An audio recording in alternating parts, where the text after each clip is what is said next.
Newton के laws तो बच्चों आप लोगों ने पढ़े होंगे। न्यूटन का पहला law, second law, third law. मेरे लिए जो रुचि यानी कि इंटरेस्ट देता है वो है थर्ड लॉ। हर एक एक्शन का एक रिएक्शन है, यानी कि फोर्सेस पेयर में आते हैं, या हर एक फोर्स का एक रिएक्शन फोर्स आता है किसी सिस्टम में जो equal in magnitude but opposite in direction होता है। ये तो हमें पता ही है। पर मैं अगर आपसे कहूं कि न्यूटन का थर्ड लॉ फेल हो सकता है, there is a failure of Newton third law, और न्यूटन के थर्ड लॉ से हम ये समझते हैं कंजर्वेशन ऑफ लीनियर मोमेंटम। इसी वजह से तो किसी भी सिस्टम का लीनियर मोमेंटम कंजर्व रहता है, क्योंकि वो फोर्सेस इंटरनल बन जाते हैं और उसकी वजह से जो चेंज इन मोमेंटम होता है वो जीरो हो जाता है। तो क्या कंजर्वेशन ऑफ लीनियर मोमेंटम भी फेल है? क्या conservation of linear momentum law of nature नहीं रहा? हेलो दोस्तों, मैं हूं सिद्धार्थ हरिताश और आप देख रहे हैं व्युत्पत्ति चैनल। अगर इसी तरीके के फिजिक्स के मोर कंसेप्ट और फन फैक्ट जानना चाहते हैं तो तुरंत व्युत्पत्ति चैनल को सब्सक्राइब करें। चलिए शुरू करते हैं।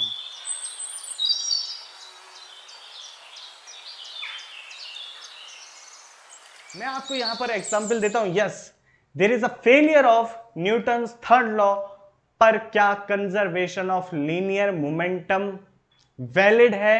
क्या ये लॉ ऑफ नेचर है या नहीं है? चलिए एग्जाम्पल से समझते हैं कि किस तरीके से न्यूटन साहब का तीसरा लॉ का फेलियर एग्जिस्ट करता है।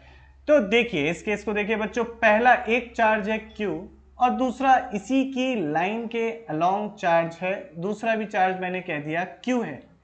इन दोनों चार्जेस के बीच में ध्यान से समझिएगा, ये चार्ज v वेलोसिटी से ऊपर गया कुछ और ये u वेलोसिटी से इस डायरेक्शन में जा रहा है एट दिस इंस्टेंट।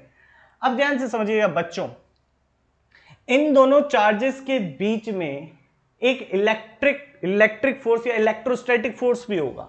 वो electric static force of repulsion होगा। तो मैंने Fe1 इधर लिख दिया और यहां पर Fe2 इधर लिख दिया। इसे मैंने सेकंड चार्ज लिया, इसे मैंने फर्स्ट चार्ज लिया।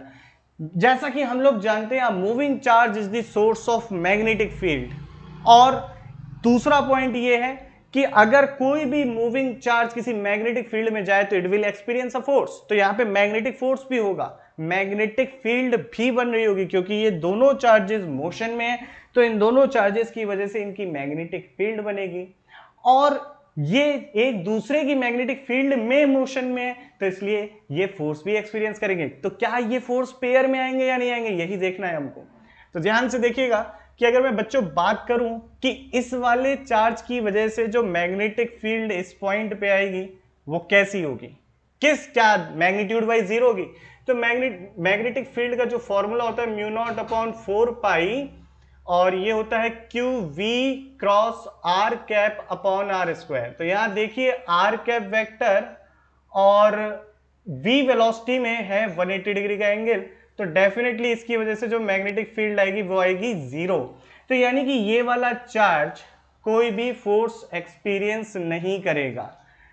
लेकिन क्या ये वाला चार्ज कोई फोर्स एक्सपीरियंस करेगा, इसको देखते हैं। तो देखिए ये वाला चार्ज इस डायरेक्शन में मोशन में है, तो इसकी वजह से अगर मैं यहां पर मैग्नेटिक फील्ड देखना चाहूं तो अगेन क्या करूंगा, v की जगह u रखूंगा, u क्रॉस r कैप करूंगा, यानी कि r कैप मेरा ये डायरेक्शन में हो गया और u मेरा इस डायरेक्शन में, r कैप मेरा इस डायरेक्शन में। तो u क्रॉस r की वजह से मैग्नेटिक फील्ड की जो डायरेक्शन आएगी, क्योंकि दोनों पॉजिटिव चार्ज है, वो आउटवर्ड आएगी।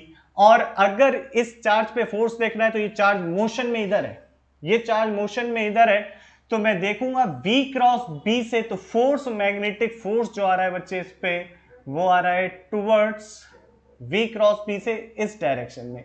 तो मैग्नेटिक फोर्स यहां एग्जिस्ट करता है, यहां नहीं एग्जिस्ट करता। अगर आप देखें तो क्या फोर्सेस पेयर में रहे, क्या फोर्सेस पेयर में, यहां पर एक मैग्नेटिक फोर्स है, फोर्स नंबर 1 कह दिया, इलेक्ट्रोस्टैटिक फोर्स है फोर्स नंबर 2 कह दिया, यहां पर एक इलेक्ट्रोस्टैटिक फोर्स है पर मैग्नेटिक फोर्स है ही नहीं, तो फोर्सेस पेयर में नहीं रहे, यानी कि there is a failure of Newton's third law. There is a failure of Newton's third law. तो क्या law of conservation, law of linear momentum सही है या गलत है?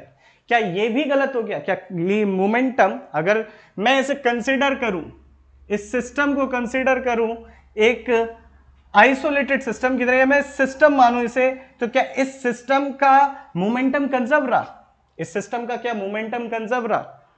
क्या अभी भी मोमेंटम कंजर्व है? सोच के बताइएगा, आपको क्या लगता है, क्या मोमेंटम कंजर्व है या नहीं? इसका अभी भी मोमेंटम कंजर्व है। कैसे कंजर्व है?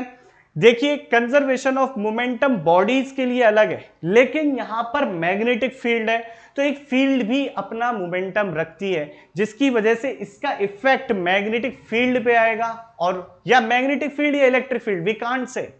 तो इसकी वजह से सिस्टम में मैग्नेटिक फील्ड, इलेक्ट्रिक फील्ड भी सिस्टम का पार्ट है, और जिसकी वजह से फील्ड का मोमेंटम चेंज होगा, और इन टोटल सिस्टम का लीनियर मोमेंटम कंजर्व रहेगा। पर there is a failure of Newton's third law. तो इसी तरीके के अगर फिजिक्स के फन फैक्ट जानना चाहते हैं तो please share this video, like this video, comment on this video. Bye.